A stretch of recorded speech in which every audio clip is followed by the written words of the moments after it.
Hi, Angela here from the Health Tune-Up, here to discuss intermittent fasting and what a tremendously helpful tool for your overall health in so many ways, not only as preventative, but also when you're dealing with some serious diagnoses such as cancer or diabetes or heart disease. This is one tool that is, it's just so effective. And basically, it's what not to do, what we're not eating, right? It's eliminating overfeeding ourselves and giving our body an opportunity to digest and process and use what it has.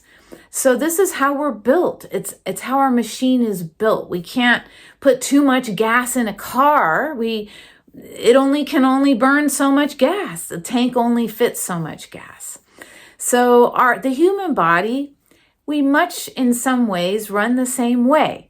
So intermittent fasting has been clinically proven and shown to be highly effective in dealing with things such as depression, because it allows our brain to function cleaner and better.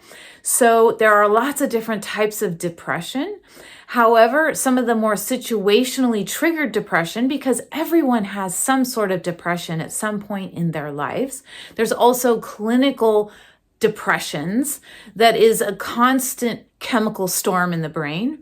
But our brains and the serotonin and dopamine levels are affected with what we're putting and digesting in our body, since our intestines are actually pivotal in those levels. So it helps treat depression. This is incredibly important.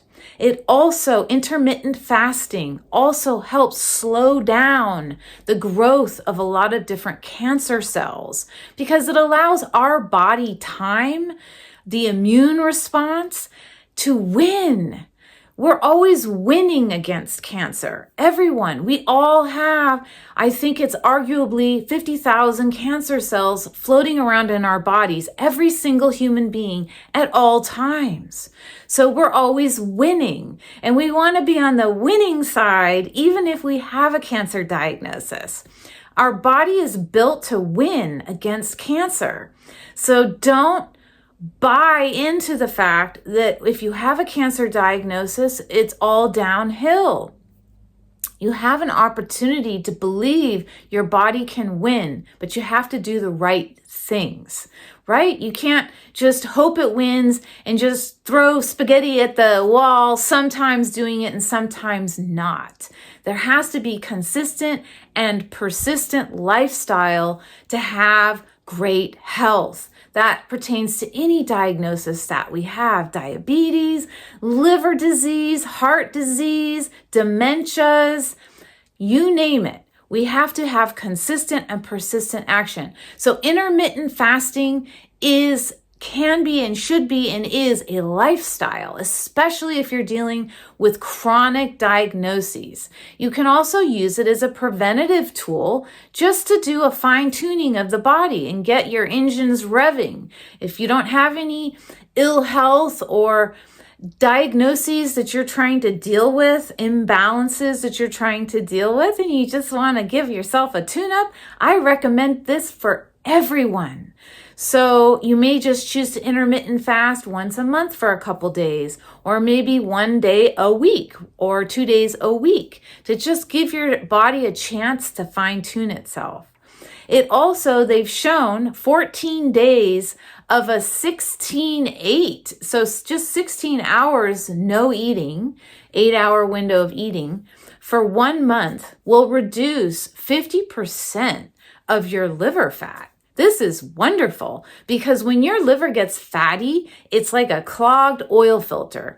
So there are 500 known things that your liver does. And If it's all clogged up with a bunch of fat that then starts hardening and gets into cirrhosis and other more serious issues, it's not functioning properly. So it's going to go down the road. It's going to kick the can down the road with a whole bunch of other problems. So you want to clean out that liver filter, and intermittent fasting is one of the easiest ways.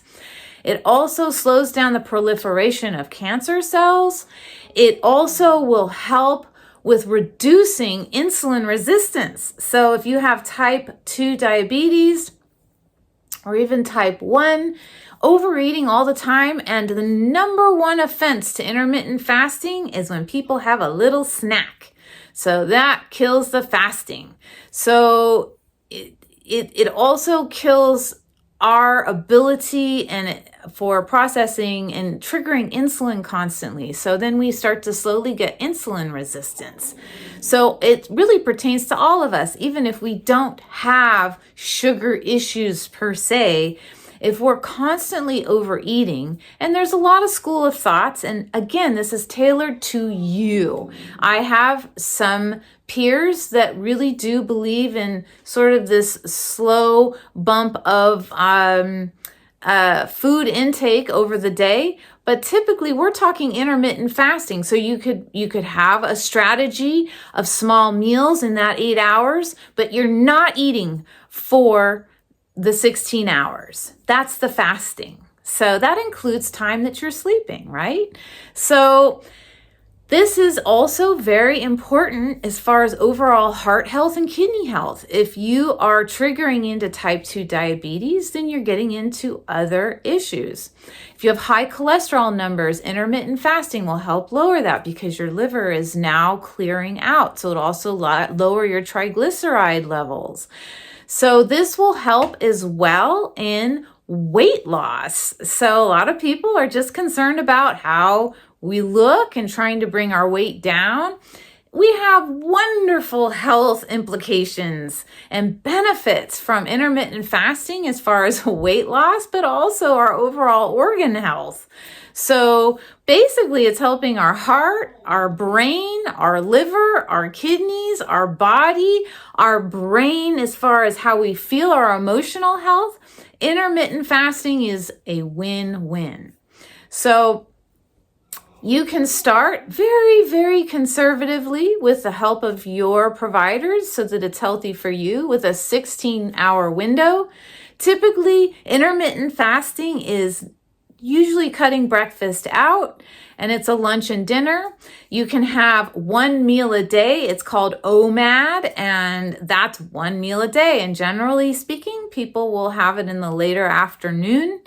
Of course, you're drinking water, and green tea helps to reduce appetite. But one way you know intermittent fasting is actually working and your body is turning over in a healthy way is that you won't have an appetite. Your appetite will be reduced. You won't be starving.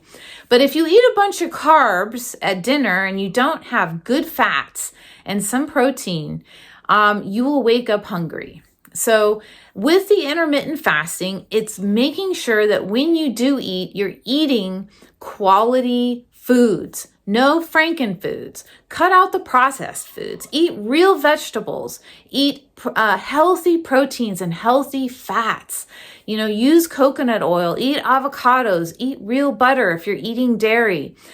Eat organic vegetables. You want the fibers. The fiber is what your microbes in your intestine eat.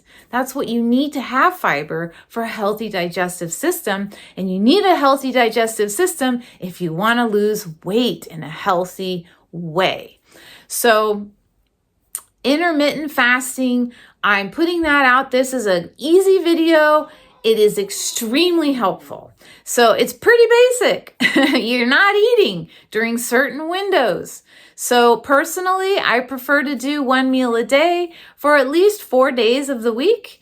And then I might do a 6-hour window. That's the other very popular 18-hour fast with a 6-hour window between noon and 6, where you have a lunch, maybe you have a snack, and you have a dinner, and that's it. So, and you're drinking water the whole day, or green tea, or ginger in your tea, or some lemon in your tea. Garcinia is also used in water. There's a lot of things, but basically water. There's water fasting, and that's a different type of fasting. This is about intermittent fasting. Let's keep it simple. So look in your refrigerator, figure out what you're able to do, how long is your sleep window, and then tag on if you sleep 8 hours and you want to fast for 16 hours. So you figure when can you start eating and when your work schedule is, and do that for a month and see how you feel. I bet you're going to feel really good. So as far as liver health, intermittent fasting is absolutely a key element. And so I wanted to break it down and keep it really simple. I get asked about that all the time, and it's really not a very complicated process. So I hope this helps. Until next time, check me out at thehealthtuneup.com, and I'll be back for my next tip. Talk to you later. Love and light. Bye-bye.